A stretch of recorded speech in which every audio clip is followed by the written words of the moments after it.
지난주까지 우리가 5주에 걸쳐서 야곱의 이야기를 자세하게 살펴봤고, 오늘은 요셉의 믿음을 이어서 살펴보겠습니다. 본문 같이 읽겠습니다. 히브리서 11장 22절입니다.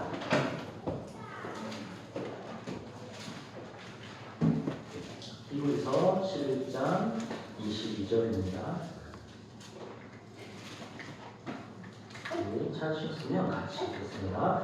믿음으로 요셉은 임종시에 이스라엘 자손들이 떠날 것을 말하고 또 자기 뼈를 위하여 명하였으며, 이 말이 창세기 50장 24절에서 25절을 말씀하는 거죠. 그것도 찾아보겠습니다. 창세기 50장 24절에서 25절.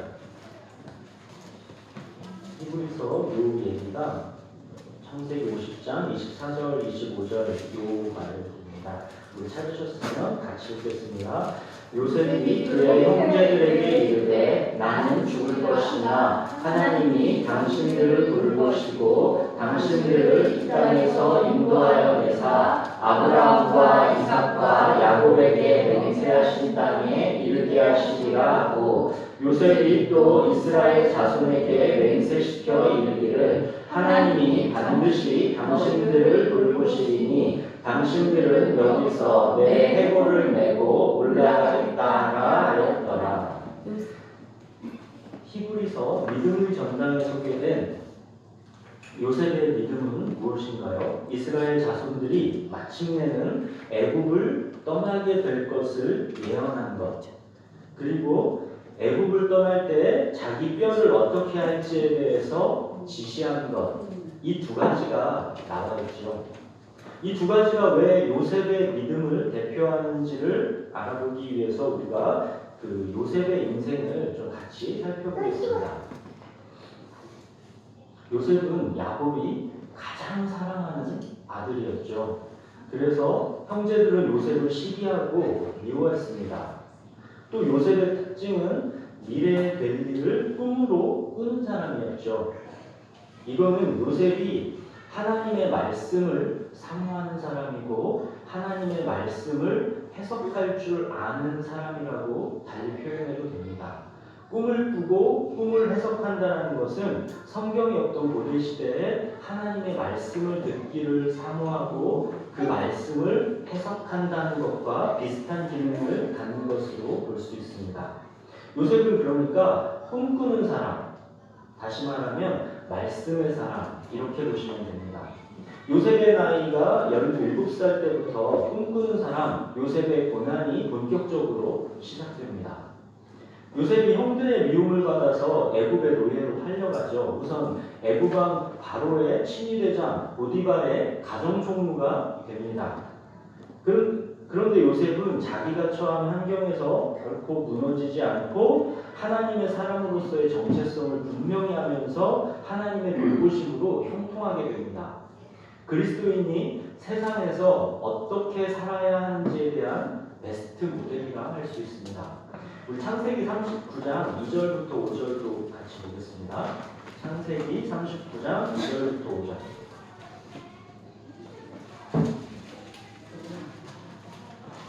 요셉이 이제 팔려가서 그 보디발의 가정총무가 되는 그쪽 얘기죠. 39장 2절부터 5절 한 절씩 번갈아 읽겠습니다. 여호와께서 요셉과 함께 하심으로 그가 형통한 자가 되어 그의 주인 애굽 사람의 집에 있으니 그의 주인이 여호와께서 그와 함께 하심을 보며 또 여호와께서 그의 범사에 형통하게 하심을 보았더라. 요셉이 그의 주인에게 은혜를 입어 섬김에 그가 요셉을 가정총무로 삼고 자기의 소유를 다 그의 손에 위탁하니, 그가 요셉에게 자기의 집과 그의 모든 소유물을 주관하게 한 때부터 여호와께서 요셉을 위하여 그 애굽 사람의 집에 복을 내리심으로 여호와의 복이 그의 집과 밭에 있는 모든 소유에 미친지라.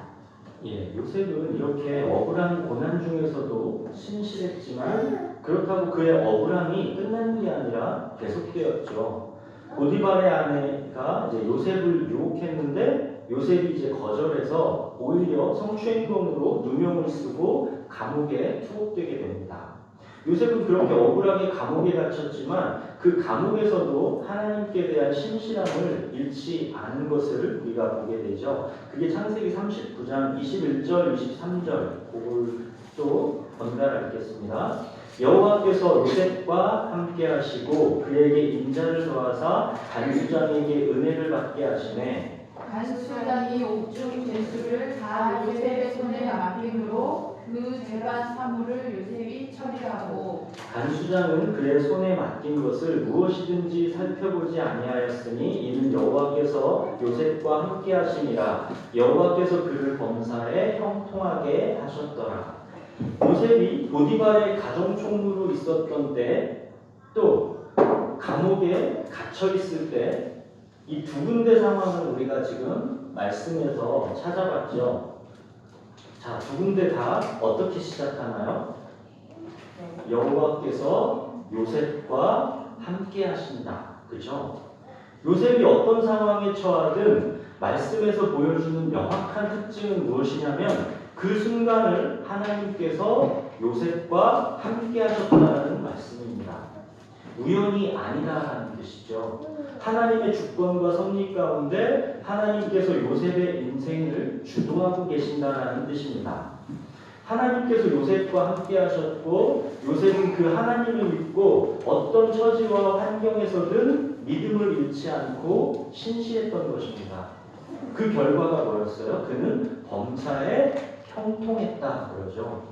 하나님께서 요셉의 인생을 주도하고 계신다는 것을 보여주는 겁니다. 하나님은 지금 어떤 특별한 목적을 위해서 요셉의 인생을 주도하고 계십니다. 그러나 아직 요셉은 하나님의 특별한 계획이 뭔지는 잘 알지 못할 수도 있습니다. 다만 자기에게 주어진 모든 순간, 모든 환경이 하나님의 주권과 섭리 가운데 있음을 믿고 하나님에 대한 믿음을 끝까지 지킨 것입니다. 하나님 계속해서 요셉의 환경 속에서 간섭하시죠. 요셉이 있는 감옥에 누구를 보냅니까? 애고방에 술 맡은 자, 떡 굽는 자, 이 둘을 보내죠. 지금으로 보면 장관급의 중요한 인물들입니다. 그들이 애고방에게 범죄해서 그들을 요셉에 있는 이 감옥에 가둔 것이죠. 이게 우연일까요? 자, 또 봅시다. 하루는 그 두 사람이 감옥에서 꿈을 꾸죠. 그런데 그 요상한 꿈을 해석해 줄 사람이 없습니다. 그런데 요셉이 누구입니까? 그는 꿈꾸는 사람이고 꿈을 해석할 줄 아는 사람이죠.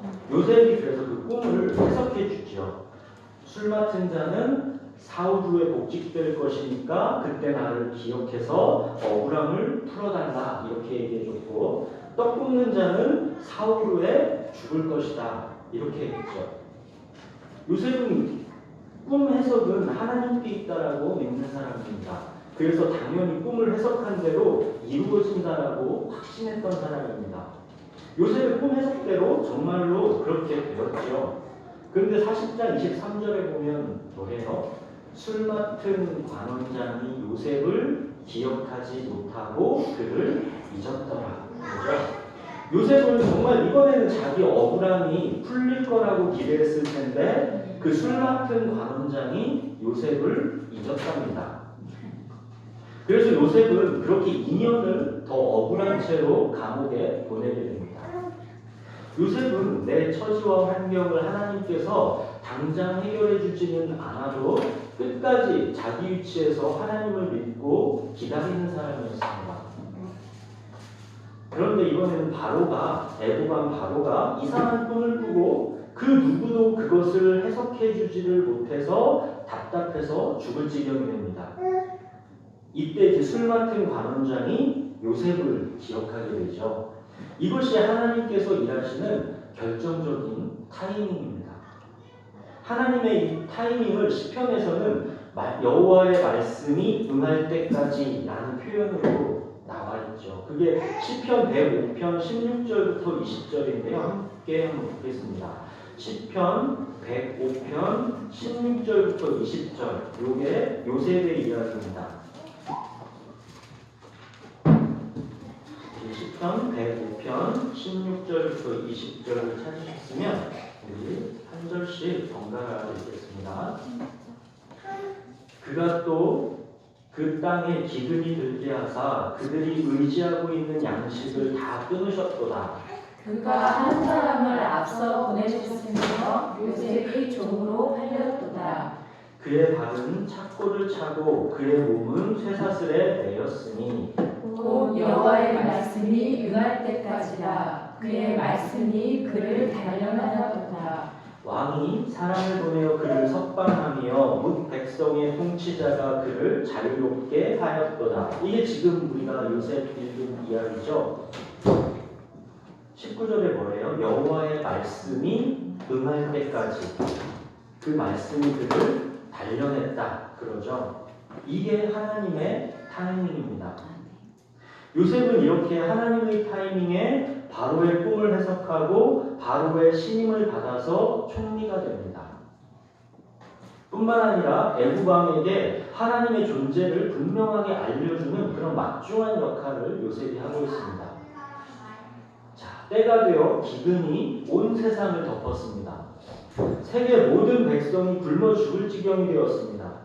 지금 요셉은 이 세계적인 기근을 대비한 덕분에 세계 만민을 기근에서 구할 수 있게 되었습니다. 세계 각국에 닥친 이 기근은 야곱의 가족들이 있는 가나안 땅도 예외가 아니었죠. 이 기근 때문에 결국 요셉과 야곱의 가족들이 다시 만나게 되는 것입니다.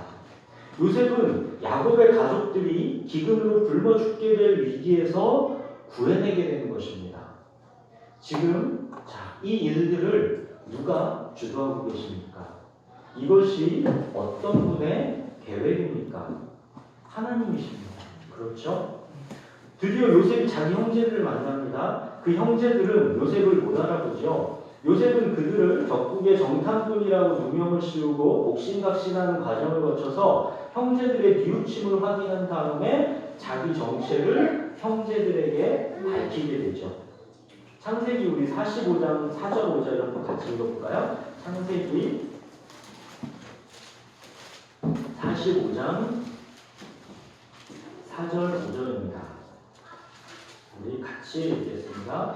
요셉이 형들에게 이르되 내게로 가까이 오소서. 그들이 가까이 가니 이르되 나는 당신들의 아우 요셉이니 당신들이 애굽의 판자라. 당신들이 나를 이곳에 팔았다라고 해서 근심하지 마소서. 한탄하지 마소서. 하나님이 생명을 구원하시려고 나를 당신들보다 먼저 보내셨나이다.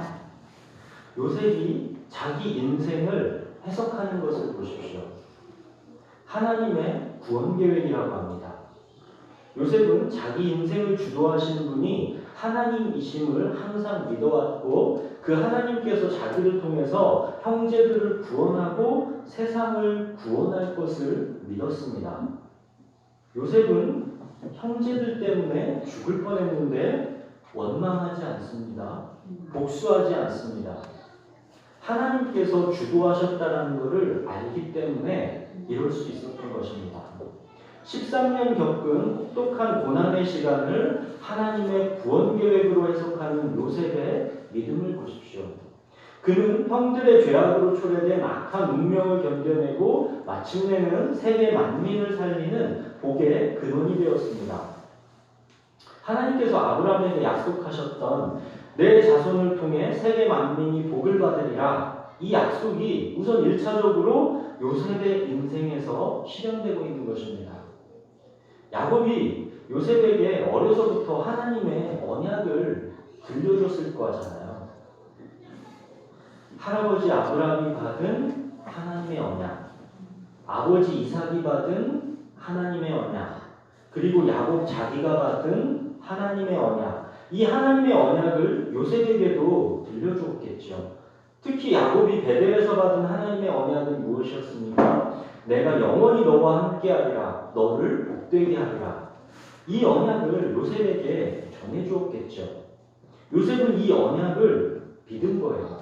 이 언약을 믿었기 때문에 그게 요셉의 꿈이 된 것입니다. 항상 하나님께서 함께 하신다는 것을 믿은 것입니다. 복의 근원이 되고자 하는 꿈, 형제들과 세계 만민의 복이 되고자 하는 꿈, 그 꿈이 요셉에게서 어려서부터 자라난 것입니다. 그래서 요셉은 꿈꾸는 사람, 말씀의 사람이 된 것입니다. 요셉의 꿈이 어떻게 자란 거예요? 하나님의 언약을 들었고 그 말씀을 사모했기 때문에 그게 꿈이 된 것입니다. 그래서 요셉은 꿈꾸는 사람이요 말씀의 사람인 것입니다. 요셉은 의심과 불안, 억울함, 좌절과 낭망의 세월 속에서도 하나님의 약속, 하나님이 주신 꿈을 놓치지를 않았습니다. 믿음을 그래서 끝까지 지킬 수가 있었습니다. 거친 현실을 하나님의 눈으로 해석할 수 있는 믿음이 요셉에게 있던 것이죠. 요셉은 이렇게 하나님께서 그와 함께 하셔서 형통케 하심으로 세상의 중심 애굽에서 가장 성공한 사람이 되었습니다. 한편 하나님께서는 이제 본격적으로 하나님의 백성에 대한 구원 계획을 가동시키십니다. 야곱의 가족들을 애굽으로 이주시킨 것이죠. 이게 하나님께는 매우 중요한 일입니다. 창세기 46장 1절에서 4절을 한번 볼까요? 창세기 46장 1절부터 4절을 우리 한 절씩 번갈아 읽겠습니다. 이스라엘이 모든 소유를 이끌고 떠나 브엘세바에 이르러 그의 아버지 이삭의 하나님께 희생제사를 드리니 그간에 하나님이 이삭 중에 이스라엘에 나타나 이르시되 야곱아 야곱아 하시는지라 야곱이 이르되 내가 여기 있나이다. 하나님이 이르시되 나는 하나님이라 내 아버지의 하나님이니 애굽으로 내려가기를 두려워하지 말라. 내가 거기서 너로 큰 민족을 이루게 하리라. 내가 너와 함께 애굽으로 내려가겠고 반드시 너를 인도하여 다시 올라올 것이며 요셉이 그의 손으로 내 눈을 감기리라 하셨더라. 하나님께서 야곱을 애굽으로 이주시키는 장면이죠. 내가 거기서 너로 큰 민족을 이루게 하리라 하십니다. 큰 민족을 이루고 또 뭐라고 약속하십니까? 반드시 너를 인도해서 다시 올라올 것이다. 그러십니다. 하나님께서 지금 야곱에게 약속하신 대로 야곱 가족 70명이 애굽을 내려갔죠. 거기에서 430년 지낸 다음에 출애굽할 때는 성인 남자만 60만 명, 전체 한 200만 명 정도가 나옵니다. 자, 70명이 갔다가 200만 명이 돼서 나옵니다. 하나님의 구원 계획, 하나님의 백성 만들기가 차근차근 진행된 것입니다. 이 중요한 하나님의 구원 계획, 하나님의 백성 만들기 프로젝트에 요셉의 믿음과 순종이 쓰임받고 있는 것입니다. 이게 요셉의 인생에서 가장 중요한 일입니다. 자기 삶을 하나님의 주권과 섭리 안에서 해석하는 요셉, 그의 믿음이 이렇게 하나님께 귀하게 쓰임받고 있는 것입니다. 이렇게 요셉의 인생을 우리들이 살펴봤는데 그 요셉의 마지막 임종의 모습이 오늘 히브리서 본문이죠. 믿음으로 요셉은 임종시에 이스라엘 자손들이 떠날 것을 말하고 또 자기 뼈를 위하여 명하였으며 요셉은 사는 인생 내내 모든 순간이 믿음의 사람이었습니다. 그런데 히브리서에서는 특히나 요셉의 이 마지막 임종의 순간 요셉의 고백을 믿음의 전당에 올려놓았습니다. 이스라엘 자손들이 마침내 애굽을 떠날 것을 예언하는 것, 그리고 애굽을 떠날 때 자기 뼈를 어떻게 할지에 대해서 지시하는 것, 이 두 가지입니다. 이것이 요셉의 어떤 믿음을 말해주는 것인지 한번 좀 더 살펴보겠습니다. 이스라엘 자손들이 마침내 애굽을 떠나게 될 것이다 라는 것이죠. 요셉이 이 사실을 분명히 믿었고 그렇게 예언했습니다.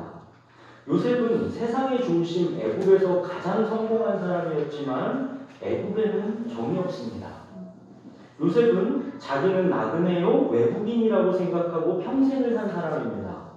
애굽의 총리, 이것은 맡겨진 자기 인생의 역할일 뿐 애굽에서의 성공은 요셉에게 아무런 미련이 없었습니다. 세계 중심 애굽 이곳은 내 본향이 아니다. 우리는 가나안으로 간다.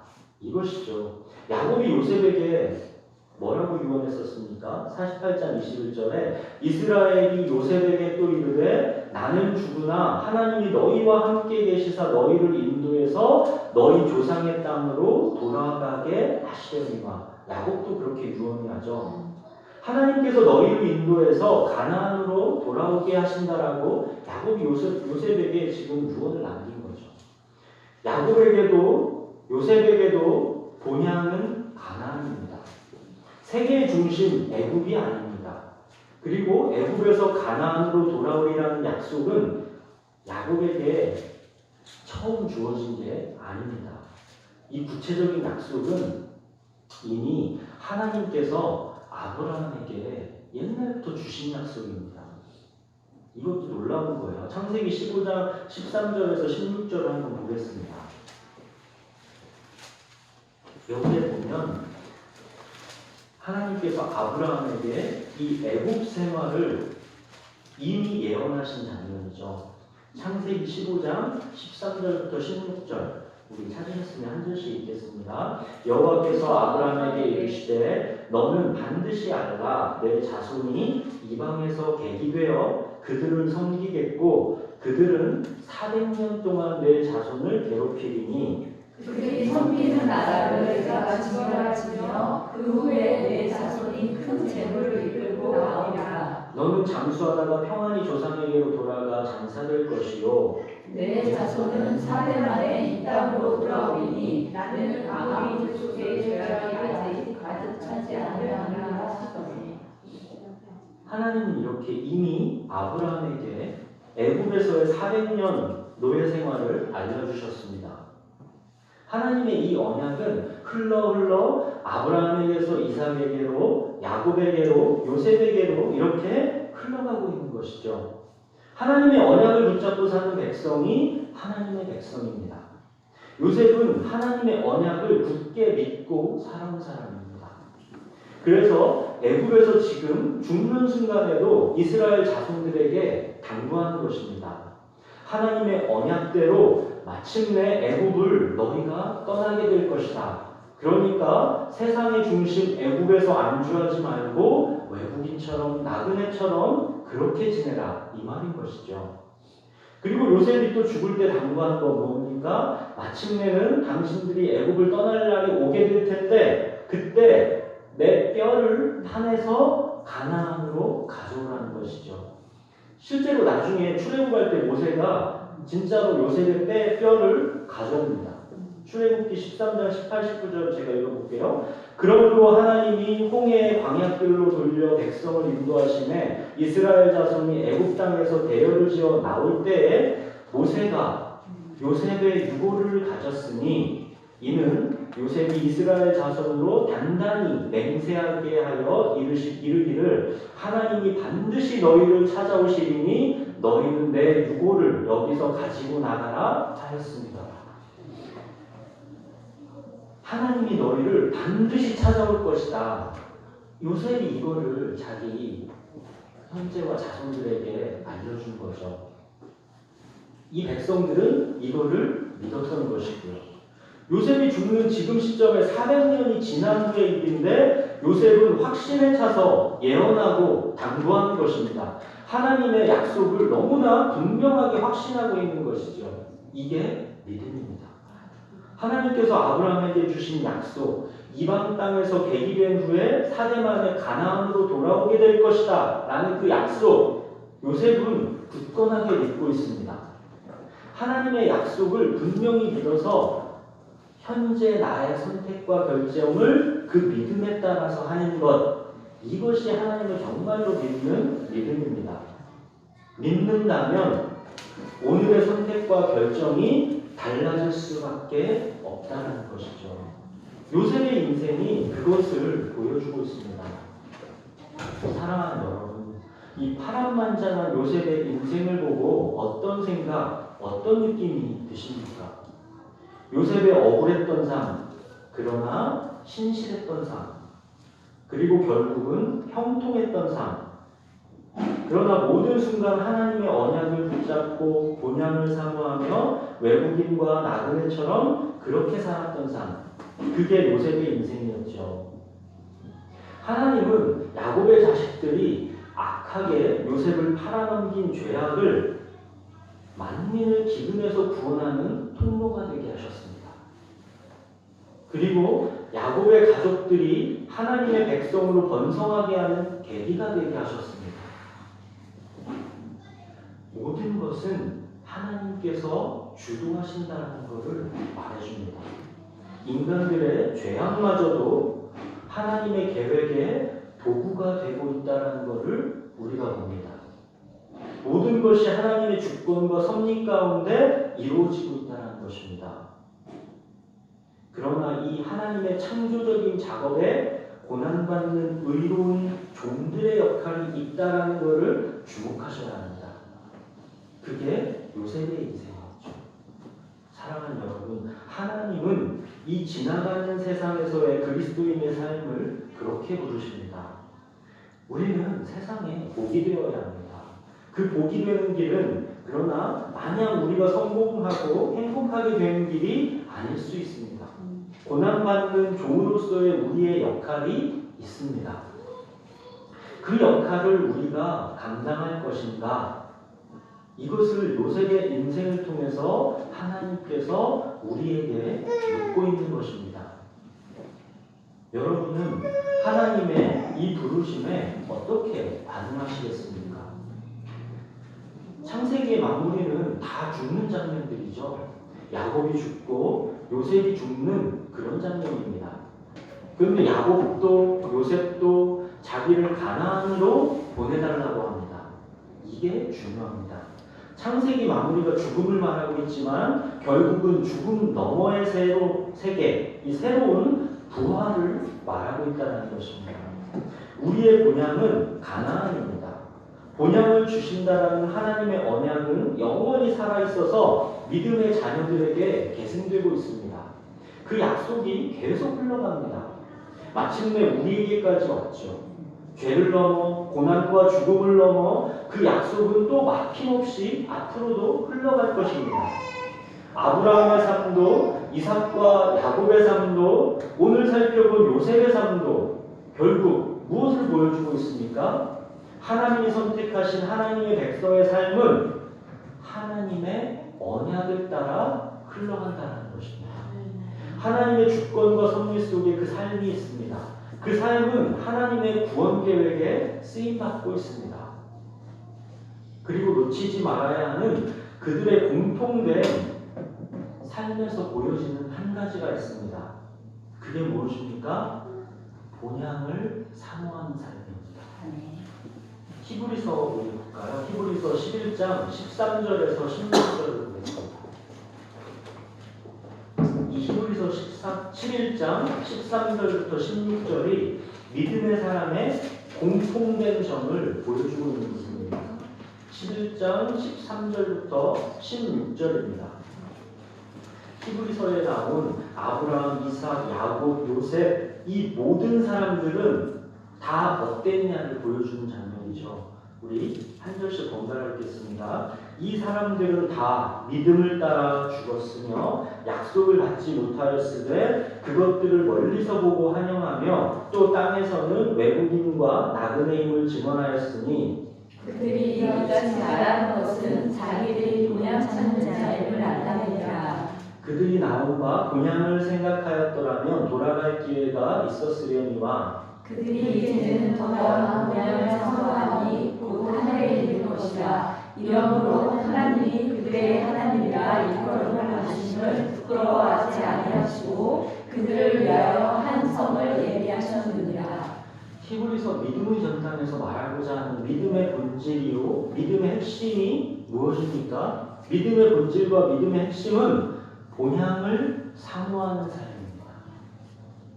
오늘 요셉의 임종을 우리가 보았지만 무엇을 말해주고 있습니까? 하나님께서 우리를 본향으로 데려갈 것이다. 나의 뼈를 본향으로 그때 반드시 옮겨와라. 이것이죠. 본향을 사모하는 믿음입니다. 즉 부활신앙입니다. 이 삶은 지나가는 것이라는 것이죠. 우리에게는 본향이 있다라는 것, 부활이 있다라는 것을 요셉은 믿었습니다. 요셉은 마지막 임종의 순간 자기 인생이 꼭 정리되었을 것입니다. 아버지의 사랑을 받았던 유년 시절, 또 아버지 야곱의 믿음을 가장 가까이서 계승한 자식이 요셉이죠. 그래서 꿈꾸는 자, 하나님께서 꿈을 해석해 주는 자, 곧 말씀의 사람으로 요셉이 성장한 것입니다. 13년간 억울한 고난, 그러나 그 속에서 하나님께서 함께 하셨고 형통케 하셨습니다. 결국 애굽의 총리가 돼서 세계 만민을 기근에서 구하고 야곱의 가족들을 기근에서 구할 수 있게 되었습니다. 요셉은 자기 인생을 돌아보면서 분명히 고백할 수밖에 없는 것이죠. 내 인생은 하나님의 것이구나. 모든 나의 고난이 바로 이때를 위한 하나님의 계획이었구나. 하나님은 이곳 애굽에서 우리 가족을 건성하게 하실 것이고 400년 후에는 마침내 큰 민족이 돼서 하나님께서 아브라함에게 약속하신 대로 우리를 본향인 가나안으로 돌아오게 하시려는구나. 하나님은 당신의 구원 계획을 차근차근 펼쳐가고 계시는 것이구나. 나의 인생이 바로 이 하나님의 구원 계획에 지금 통로로 쓰임받다가 주님께로 이제 가는 것이구나. 야곱처럼 요셉도 마지막 임종의 순간 주님께 이렇게 고백할 수밖에 없는 것입니다. 여호와여, 나는 주의 구원을 기다리나이다.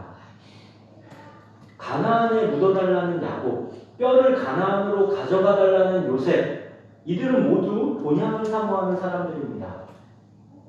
이들은 모두 예수 그리스도를 바라보며 이 땅에서의 삶을 마감한 사람들입니다. 실로가 오시기까지, 예수 그리스도가 오시기까지 그거를 바라봤던 사람들입니다.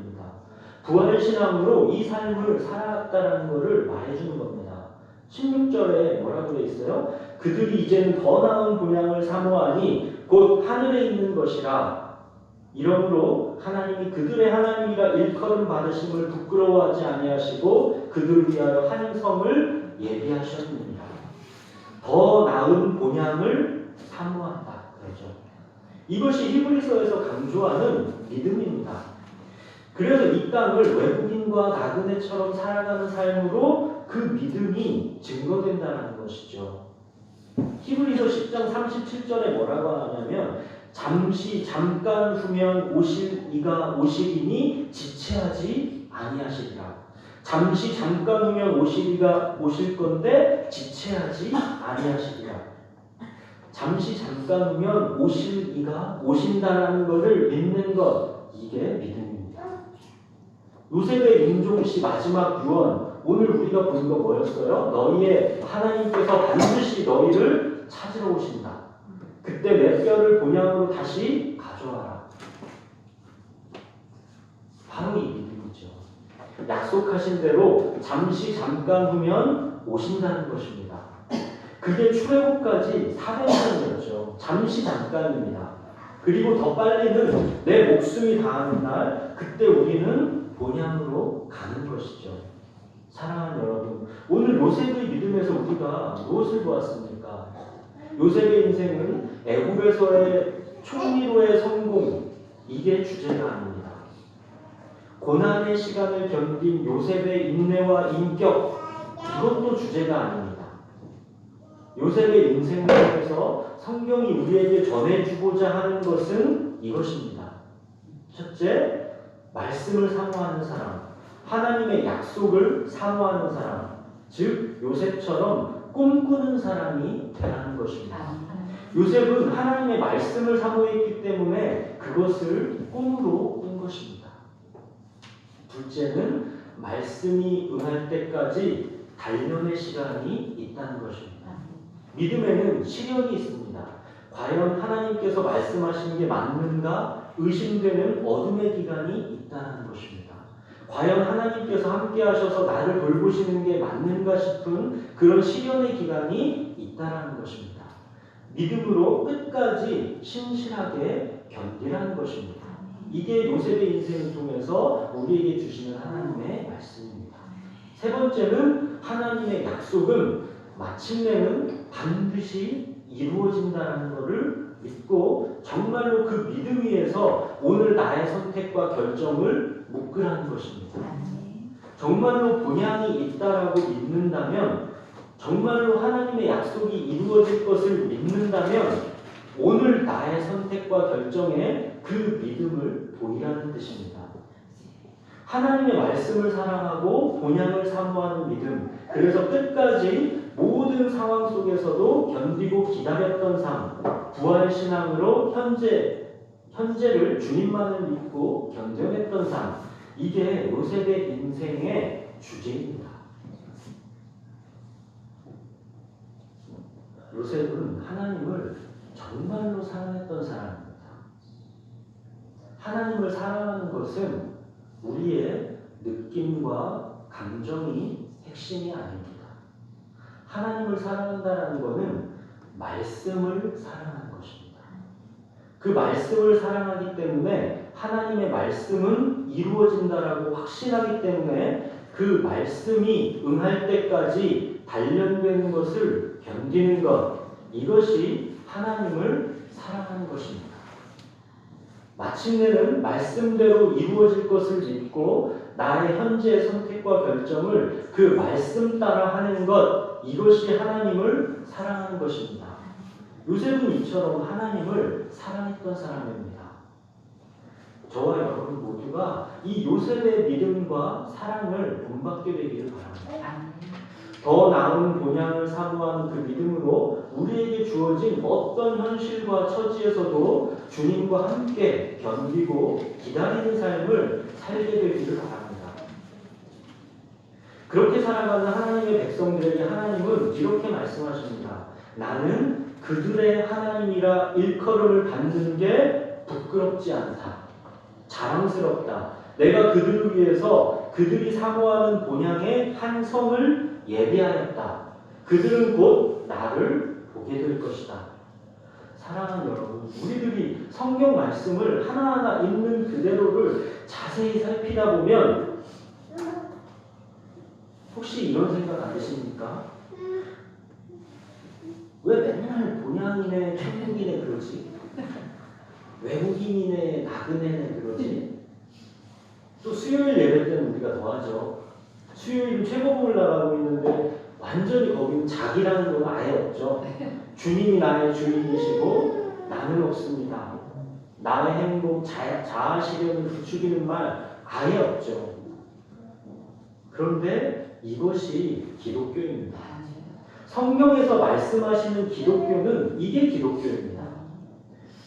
주는 나의 주님이시오니 주밖에는 나의 복이 없다 하였나이다.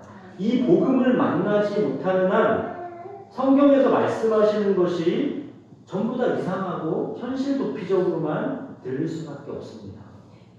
핵심은 구원입니다. 구원이 무엇인지, 구원받아서 예수님께서 이제 나의 주님이 되신 게 무엇인지, 정말 주님 말고는 다른 복이 없다 할 만큼 주님 한 분만으로 만족하게 되는 그 복을 우리가 모르고서는 성경에서 말씀하시는 모든 게 전부 이상하게만 들립니다. 이상하고 낯설게만 들려야 사실 그게 정상입니다. 우리는 자기의 작은 세계 속으로 크신 하나님을 끌어와서 자기 입맛대로 상상하는 경우가 너무나 많습니다. 하나님은 이럴 것이다. 기독교는 이런 것일 것이다. 자기 멋대로 상상합니다. 그리고 자기 멋대로 상상한 하나님, 자기 멋대로 각색한 기독교를 우리가 주변에서 너무 흔하게 접합니다. 그래서 그게 마치 정말 하나님이고 그게 마치 정말 기독교인 줄 오해합니다. 말씀에 무지하기 때문입니다. 오직 말씀입니다. 성경으로 들어오셔야 합니다. 성경에서 하나님께서 자신을 드러내 주신 그 계시에 의존해서 하나님을 알아가셔야 합니다. 말씀을 따라가야 하나님을 만나는 것이지 내 생각을 따라가면 내가 만든 우상을 만날 뿐입니다. 우리의 생각은 항상 본능적으로 자기를 향하는 죄성이 있습니다. 먹음직도 하고 보암직도 하고 지혜롭게 할 만큼 탐스럽기도 한 어떤 소망을 자기 마음대로 만들어서 그것을 하나님이라고 여기고 숭배하기가 쉽습니다. 기억하세요? 우리를 위하여 우리를 인도할 신, 우리 설교를 한번 같이 했었죠. 우리를 위하여 우리를 인도할 신을 만든다. 이 금송아지 만들어 놓고 그거를 하나님이라고 했었습니다. 우리가 그러기가 너무나 쉽다는 것입니다. 사랑하는 여러분, 정말로 말씀을 붙드셔야 합니다. 말씀이 계시해주는 하나님을 만나셔야 하고 말씀이 계시해주는 삶을 배우셔야 합니다. 그동안 익숙했던 여러분의 생각과 감정이 안 맞더라도 말씀이 계시하는 그 길을 따라가셔야 합니다. 그래야 하나님을 만나게 됩니다. 말씀이 계시하는 하나님을 만나게 됩니다. 내 감정, 내 생각, 세상의 상식, 세상의 가치관, 남들이 어떻게 살든 하나님께서 말씀에 뭐라 하시는지 그 말씀을 따라가셔야 합니다. 요셉은 꿈을 따라갔죠. 하나님의 말씀을 듣고 그 말씀을 따라간 것입니다. 그래서 삶에서 고난도 많았습니다. 굉장한 성공도 경험했습니다. 고난도 성공도 요셉에게는 그 자체로 의미 있는 게 아니라 하나님께서 그 순간 모든 이 순간에 자기랑 함께 하셨다는 거, 그게 요셉에게서는 의미였습니다. 그리고 점점 하나님을 더 알아가게 되었고 하나님을 더 알아가다 보니까 자연스레 점점 더 본향을 사모하게 되었습니다. 그리고 믿음이 더욱 분명해져서 보이지 않는 것을 보이는 것처럼 실제로 살게 되었습니다. 하나님께서 너희에게 반드시 찾아오시리니 그때 내 뼈를 가지고 가나안으로 들어가라 했던 이 요셉의 유언은 그야말로 부활신앙을 정확하게 말해주는 겁니다. 요셉은 부활신앙을 갖고 있던 사람입니다. 이 삶을 전부로 사는 사람, 이 삶은 아주 잠깐 지나가는 것이고 우리에게는 영원히 주님과 함께 본향이 있다는 것을 아는 삶, 이 두 가지는 이 땅을 살아가는 삶의 모습에서 같을 수가 없습니다. 그래서 히브리서는 믿음의 전당 11장에서 믿음의 선배들을 쭉 나열하고 그 삶들을 살펴본 다음에 이어서 12장 1절에서 2절에서 뭐래요? 12장 1절 2절을 한번 보면 이러므로 우리에게 구름같이 둘러싼 허다한 증인들이 있으니 모든 무거운 것과 얽매이기 쉬운 죄를 벗어버리고 인내로서 우리 앞에 당한 경주를 하며 믿음의 주요 또 온전케 하시는 이인 예수를 바라보자. 그는 그 앞에 있는 기쁨을 위하여 십자가를 참으사 부끄러움을 개의치 아니하시더니 하나님 보좌 우편에 앉으셨느니라. 히브리서의 결론은 이거였죠. 사랑하는 여러분, 인생은 자아 실현이 목적이 아닙니다. 우리 앞에 당한 경주를 하는 것, 잠시 후면 만나게 될 예수님을 바라보고 믿음으로 끝까지 달려가는 것, 이것이 주님께서 우리 인생을 주신 목적입니다. 우리 앞에 당한 경주를 우리들이 열심히 달리면 하나님은 하나님의 계획을 이루어 가십니다. 요셉이 자기 앞에 당한 경주를 신실하게 평생을 달려가는 동안 하나님께서 당신의 구원 계획을 이루어 가셨죠. 이게 요셉의 인생이 우리에게 전해주는 메시지입니다. 우리